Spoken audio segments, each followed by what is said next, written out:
Nggak ada yang namanya penyakit mah. Junk food dan fast food itu dua hal yang berbeda. Halo semuanya, kembali lagi bersama saya Farah. Dan kali ini YouTube TVO ini bakal kehadiran segmen baru yang namanya Dokter Talk. Dan kali ini Farah gak bakalan sendirian karena Farah sudah ditemani sama Dokter Hans. Dan pada episode kali ini kita akan bahas secara tuntas tentang MAH dan GERD bareng sama Dr. Hans gitu. Dan Dr. Hans ini adalah salah satu nutrisionis yang udah banyak banget pasien yang udah percaya sama Dr. Hans untuk bantu masalah-masalah kesehatannya gitu. Dr. Hans, gimana sehariannya, kegiatan-kegiatannya? Kita kayaknya so far so good, ya masih diberi kepercayaan untuk bantu pasien-pasien yang punya problem kesehatan, yang baik itu secara metabolik maupun juga degeneratif, karena sekarang juga makin banyak ya dewasa ini, makin lama problem kesehatan ini kan makin unik. Iya, ya. Betul-betul. Oke, jadi itu kegiatannya Dr. Hans sehari-hari, dan Dr. Hans juga di segmen kali ini bakalan bahas tentang satu penyakit yang sering banget nih muncul akhir-akhir ini pembicaraannya adalah tentang MAH dan GERD. Gitu. Yes. Nah, sebenarnya itu MAH dan GERD ini perbedaannya apa sih dok gitu, dan kenapa kok akhir-akhir ini sering banget diomongin gitu? Ya, jadi memang ini permasalahan yang tak kunjung selesai, karena masalah pencernaan ini bahkan lebih banyak dibandingkan masalah-masalah kronis seperti diabetes, kemudian serangan jantung ya, aterosklerosis, kemudian juga jantung koroner dan lain-lain. Pencernaan ini kan masalah yang cukup umum, common gitu, dia dialami banyak sekali orang, dan terjadinya karena salah satu yang paling besar adalah karena pola hidup gitu. Jadi terjadinya karena pola hidup yang kurang sehat. Nah, tapi kenapa sih munculnya itu baru-baru akhir-akhir ini? Apa dari dulu itu segitu juga, atau emang dari peningkatan sih sekarang ini? Memang makin lama makin meningkat ya, karena ini juga kita nggak bisa pungkiri dengan perkembangan teknologi makanan, ini juga salah satu yang bisa menjadi double edged sword ya. Jadi ini pisau bermata dua antara MAH dan GERD. MAH dan GERD itu sebetulnya dua-duanya meliputi masalah pencernaan, tapi bedanya apa? Bedanya adalah sebetulnya term GERD dan MAH ini masih belum banyak dipahami banyak orang. MAH itu kan sekumpulan gejala yang terjadi di kita punya pencernaan ya. Jadi kita ada perasaan begah, kemudian sakit di ulu hati, kemudian juga kita mungkin berasa sakitnya itu berkepanjangan, atau kita mungkin sering bersendawa gitu ya. Itu orang seringkali bilangnya, oh ini MAH. Sedangkan GERD itu selama ini selalu dikaitkan dengan naiknya asam lambung. Nah, jadi sebetulnya kalau kita mau back to the basic, nggak ada yang namanya penyakit MAH. Ya, jadi MAH itu hanya sekumpulan gejala yang kita akhirnya bilang, oh ini namanya sakit MAH, tapi sebetulnya nggak ada. Jadi kalau saya dulu belajar ketika di bangku kuliah ya, yang namanya MAH itu berasal dari kata demak ya, itu bahasa Belanda. Artinya demak itu artinya lambung. Jadi sekumpulan gejala yang kita rasakan di lambung yang selama ini kita sulit untuk definisikan nih masalahnya kenapa, itu yang kita bilang sakit MAH. Gitu. Ya, jadi sebetulnya kalau penyakitnya sendiri nggak ada tuh penyakit MAH. Yang ada itu apa? Dispepsia, kemudian GERD tadi itu, kemudian IBD, ulcerative colitis, gastritis, itu penyakit-penyakit pencernaannya, itu nama penyakitnya. GERD itu ada, jadi artinya kan GERD itu kan gastroesophageal reflux disease. Jadi adanya naiknya asam lambung dari kita punya lambung ke esophagus gitu. Jadi ke lower esophageal sphincter di sini. Nah, itu baru nama penyakit. Nah, sedangkan MAH sendiri itu biasanya orang karena mereka sulit definisikan, mereka sebutnya kalau tidak sakit MAH. Oh iya, gitu. Betul. Ya, sedangkan dalam arti MAH sendiri itu kita masih belum spesifik menuju ke salah satu diagnosa. Gitu. Oke, jadi itu perbedaan dari MAH sama GERD ya. Karena kadang-kadang kayak kalau misalkan mual sedikit, apa kalau nggak, masalahnya dua kalau mual, kalau nggak MAH ya masuk angin. Itu. Masuk angin pun juga belum ada di kamusnya kedokteran, belum ada penyakit masuk angin. Malah nggak ada ya tentang masuk angin juga. Oke, terus sebenarnya nih dok, kalau misalkan mah dan GERD ini nih, oke kita nggak usah sebut mah deh, kita sebut yang masalah lambungnya tadi itu dok. Itu tuh sebenarnya bisa disembuhkan atau enggak dok? Soalnya kayak banyak banget saya udah minum ini minum itu, ternyata gejala-gejala itu tetap muncul. Itu apa yang menyebabkan itu sih dok? Yang menyebabkan karena tidak diselesaikan di akar masalahnya. We couldn't deny banyak sekali orang ya, bahkan mungkin ya treatment yang selama ini kita lakukan itu hanya untuk treat the symptom. Ya, jadi saya selalu bilang bedakan antara masalah, akar masalah dan gejala. These are two different things. Kalau kita hanya treat the symptom, akhirnya apa? Sama seperti kalau kita itu pohon yang kita potong, ya potong cuma ranting-rantingnya. Ya, akhirnya apa? Dia akan tumbuh terus masalahnya. Dan masalahnya apa? Kalau kita hanya treat the symptom dengan cara-cara yang mungkin juga kurang baik, contohnya misalnya kebanyakan orang minum obat mah yang kita katakan adalah antasida ya, paling banyak golongannya kita bisa PPI ya, bisa B2 blocker dan lain-lain. Itu sifatnya apa? Dia akan menekan asam lambung. Memang betul ketika asam lambung naik ditekan, gejalanya akan relief. Gejalanya orang akan feel good, feel better ya. Tapi untuk jangka panjang ya, yang namanya kita asam lambung itu kan perannya, manfaatnya sangat banyak. Gitu. Nah, kalau kita tekan terus menerus, lama-lama jumlahnya akan produksinya akan semakin menurun. Semakin menurun itu yang kita katakan suatu kondisinya adalah hypochlorhydria. Ya, hypochlorhydria. Lama-kelamaan itu bisa achlorhydria. Jadi benar-benar asam lambung kita benar-benar miring. Ya, ditekan produksinya menurun. Nah, ketika produksinya menurun, lambung kita ini kan membutuhkan asam lambung untuk mencerna makanan, untuk menetralkan patogen. Itu makanya akan mudah kita mengalami infeksi. Salah satu yang paling sering adalah infeksi H. pylori. Itu yang menyebabkan kita punya masalah IBS. Punya masalah IBD. Berpengaruh. Betul. Nah, jadi ini akan bergulir, jadi akan membuat suatu lingkaran setan gitu. Ya, kalau kita treatmentnya dengan hanya gejalanya, apalagi dengan cara-cara medikasi yang sifatnya itu dia menurunkan produksi asam lambung. Oke, jadi orang itu merasa ya yang penting sembuh dulu aja. Feel better aja, gitu. Feel better for a while. Gitu. Itu yang sebenarnya dilakukan orang ya. Nah, terus sebenarnya kalau misalkan emang seperti itu yang terjadi di cara kerja obat-obat mungkin lambung dan GERD yang udah beredar sekarang kok. Nah sebenarnya ada nggak sih yang harus kita lakukan untuk kita benar-benar tadi seperti dokter bilang nggak di akarnya ya dok ya? Berarti apa yang harus kita lakukan biar akarnya pun membaik atau sembuh gitu? Yeah. That's why we need to look into the root cause ya. Kita lihat akar masalahnya apa. Kalau kita melihat suatu akar masalahnya, berarti apa? Karena pola hidupnya, apa yang dilakukan selama ini yang membuat asam lambungnya itu bermasalah. Salah satunya adalah karena biasanya orang itu konsumsi junk food. Udah dong. Oke, saya juga tahunya sama nih. Jadi fast food itu artinya apa? Kita lihat dari artinya, yang namanya fast food itu makanan yang cepat disajikan. Kalau saya bilang buah itu fast food. Buah fast food, pisang, ya itu kan fast food, tinggal kita kupas aja, ya, atau mungkin kiwi tinggal kita potong, kita sendokin aja, ya itu is fast food, ya doesn't mean it's like a junk food. Itu sedangkan junk food adalah makanan yang sudah diproses secara berlebihan dan punya nilai nutrisi yang sangat minim. Nah, makanan-makanan seperti itulah yang menyebabkan peradangan di dalam tubuh, yang akhirnya menyebabkan kita punya asam lambung ini juga akan menurun kualitasnya. Gitu ya. Yang saya bilang kualitas adalah pH-nya. Nah, orang yang punya masalah GERD itu kan selama ini berpikir, karena asam lambungnya terlalu asam atau terlalu banyak. Padahal sebetulnya ini berkebalikan. Orang yang punya masalah GERD itu karena pH asam lambungnya justru kurang asam. Oke. Jadi pH normal asam lambung kita itu range-nya antara 1,5 sampai 3,5. Means itu very acid, very acid. Itu bahkan tempat di dalam tubuh kita yang paling acid, paling asam. Nah, jadi artinya dengan kita berpikir, wah ini terlalu asam, tidak ada yang lebih asam daripada kita punya lambung.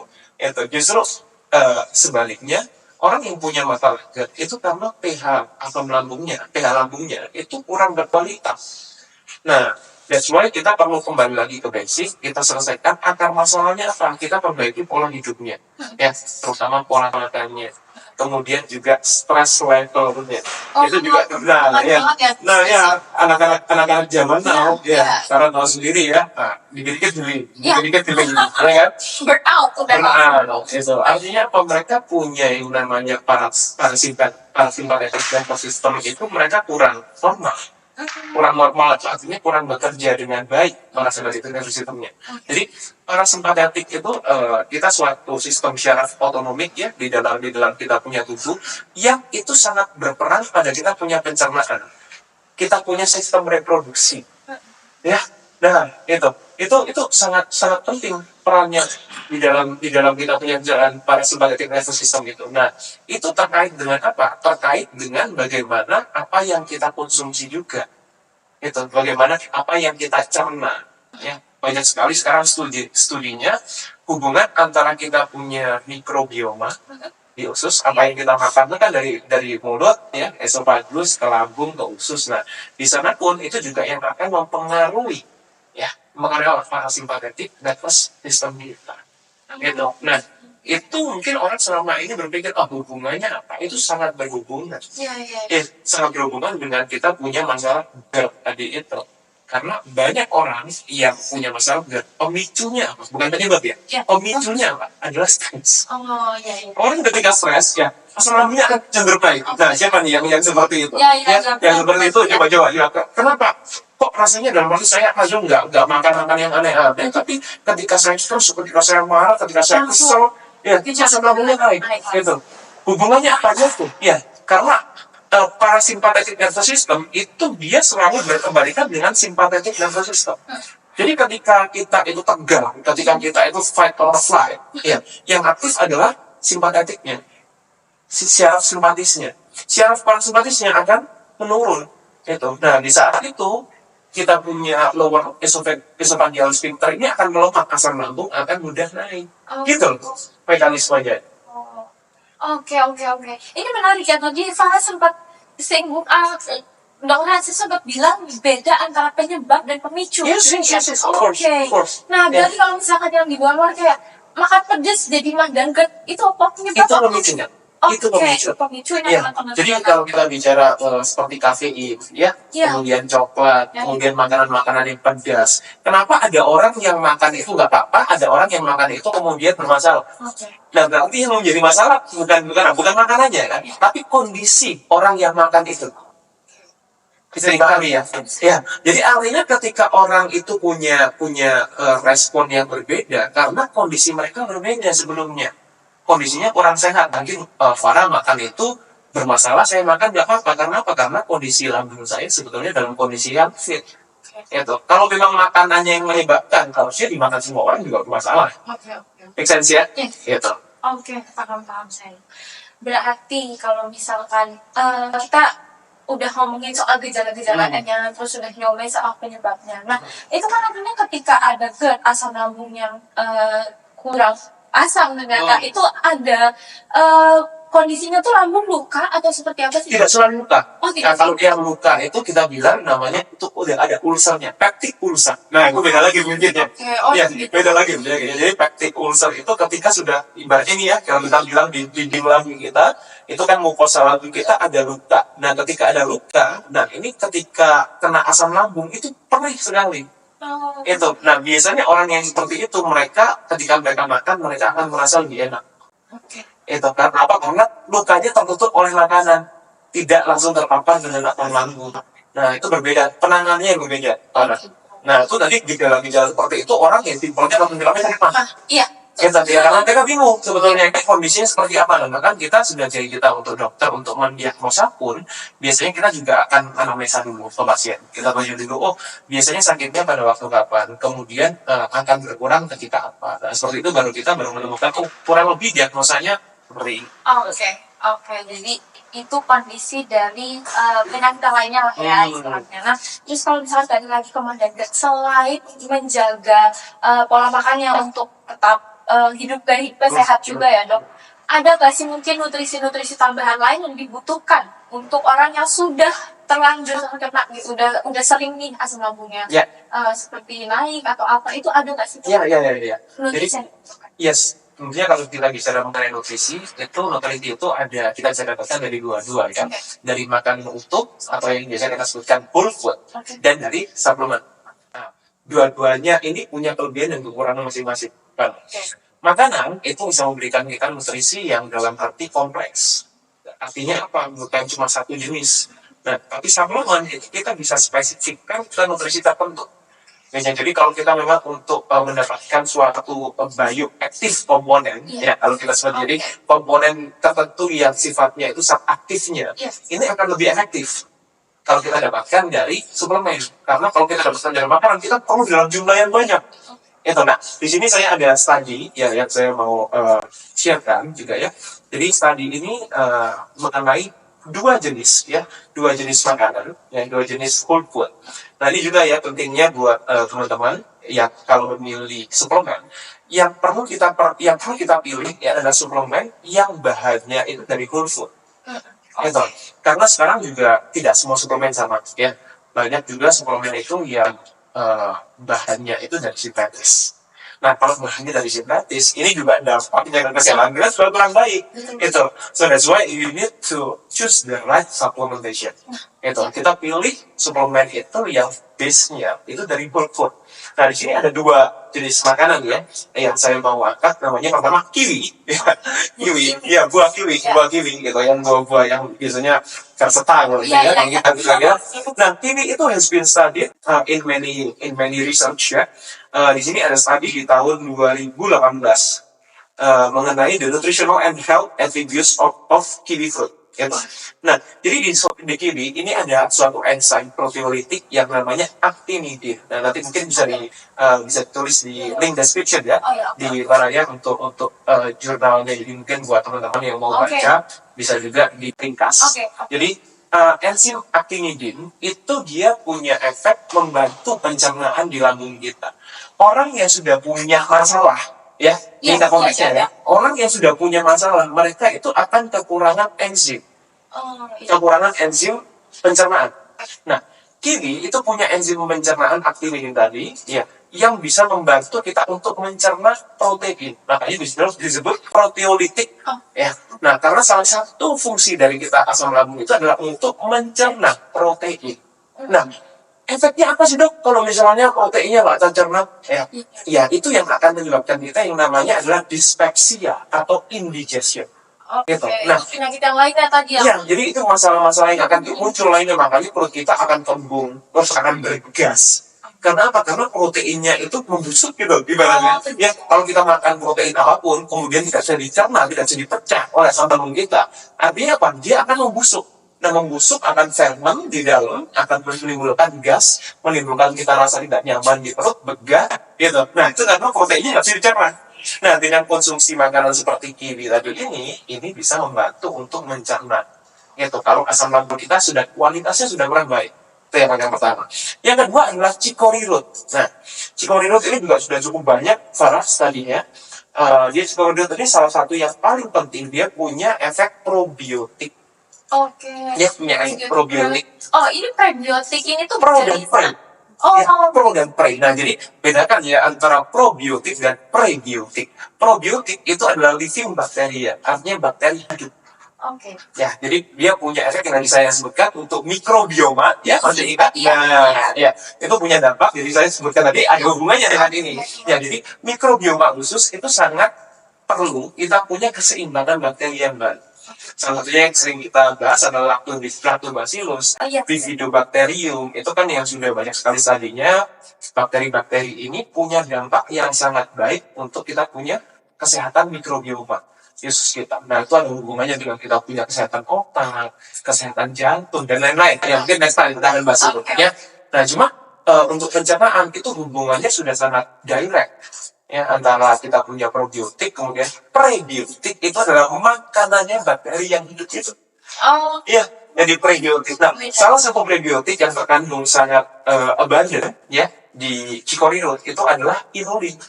hmm, Inulin ini juga punya manfaat yang sangat banyak. Jadi dia mencegah untuk kita itu asam lambung naik. Gitu. oh, Buat yang sudah punya masalah sekali lagi. iya, Ya, buat berarti kan konteksnya masalah. bukan buat yang Iya, sudah punya masalah ya. Karena kalau orang sudah punya masalah itu kan bingung cari obat iya, iya, iya. obat untuk tekan asam Iya. lambung dan lain-lain. Nah, ini dengan kita mendapatkan suatu solusi yang lebih baik, yang alami dan tidak punya dampak jangka panjang itu yang seperti tadi. Nah, inilah yang sebetulnya bisa kita manfaatkan. Itu dengan konsumsi makanan-makanan yang alami nih, Cikorino, kemudian kiwi tadi gitu ya. Dan satu lagi, Cikorino ini bisa membantu kita punya liver kita ini untuk memproduksi yang namanya asam empedu. Hmm, Nah, asam empedu ini juga dampak positifnya juga dan iya loh. iya. Iya, jadi di dalam lambung kita itu sebenarnya terjadi percampuran. Percampuran dari apa? Dari kita punya asam lambung, sama enzim dari kita punya pankreas, sama asam empedu kita dari kita punya liver. Itu nanti situlah yang jadi campur jadi satu, baru dilanjutkan ke usus. Gitu. Nah, artinya 3 bahan ini, asam lambung, asam empedu, dan enzim, itu punya peran yang berbeda-beda. Itu. Nah, Dan saling berkesinambungan. iya loh, saling sinergis ya. Yes. Memang dia hanya asam pedu itu biasanya lebih fokusnya untuk mencerna lemak yang kita makan. Itu ya, dietary fat gitu. Nah, jadi dia untuk menyerap vitamin-vitamin yang lain dalam lemak, vitamin A, vitamin D, vitamin E, vitamin K. Ya gitu ya. Jadi there are like many benefits that we can like take from the bile itu atau asam pedu gitu. Nah, jadi itu bisa stimulus ya, dirangsang Ya. oleh yang namanya Chicory tadi. Gitu. Oke. Nah, jadi itu 2 makanan yang bisa kita manfaatkan untuk mendapatkan manfaat dari kita punya untuk yang orang yang sudah punya masalah mah yang tadi ya mah tadi gitu ya dan GERD tadi. Ini masalah lambung ya. Yes. Masalah lambung ini berarti dari dokter Hans ini menyatakan ada 2 bahan Mhm. yang bisa untuk menyehatkannya dari akar nih, nggak cuma hanya gejalanya aja. Gitu. Yes, sebenarnya bukan cuma 2 bahan ini ya Pak. Ya, ini sebenarnya banyak. Dan salah dua ini bukan satu ya, salah 2. salah 2 bahannya Salah dua. adalah kiwi yang Dan punya Chicory. tadi actinidin. proteolytic actinidin enzyme. Oke, itu kalau nggak salah memang paling banyak ada hanya di kiwi ya. Ya, sebenarnya bukan hanya di kiwi, tapi dia paling terbantu di sana, paling banyak di sana. Berarti paling banyak ada di kiwi dan juga Chicory root Chicory tadi, root, ya, yang bisa mensuplai probiotik kita sama prebiotiknya untuk makanannya probiotiknya, betul ya dok? Nanti yang buat belum tahu Chicory root apa bisa search karena saya juga nggak tahu nama Indonesianya apa ya. Ya, saya juga bingung nggak tahu nama Indonesianya apa, tapi ya nanti mungkin bisa dicari sendiri kan, bisa Google atau Iya, iya, Indonesia iya. ya. Gitu. Oke, jadi itu ya dok, Mhm. mungkin pembahasan kita yang tentang mah dan GERD gitu. Yes. Ya, mungkin teman-teman jadi lebih tahu lagi apa bedanya mah dan GERD, dan jadi nggak langsung apa-apa mual langsung mah gitu, sakit perut di ulu hati itu mah pasti, itu padahal kayak gitu ya dok. Ya, ya. Itu nanti teman-teman akhirnya bisa punya insight, dan Farah juga bisa punya insight lagi nih gitu. Nah, itu aja untuk segmen kali ini di Dokter Talk. Tapi tenang aja teman-teman, karena Dokter Talk akan hadir setiap bulan di channel YouTube TBO. Jadi tungguin aja buat kita bahas masalah-masalah lainnya. Dan teman-teman juga bisa loh, bisa banget buat request apa yang mau dibahas lagi nih sama Dokter Hans, itu di segmen komentar ya. Gitu teman-teman. Oke, itu aja dari kita. Terima kasih dan sampai jumpa.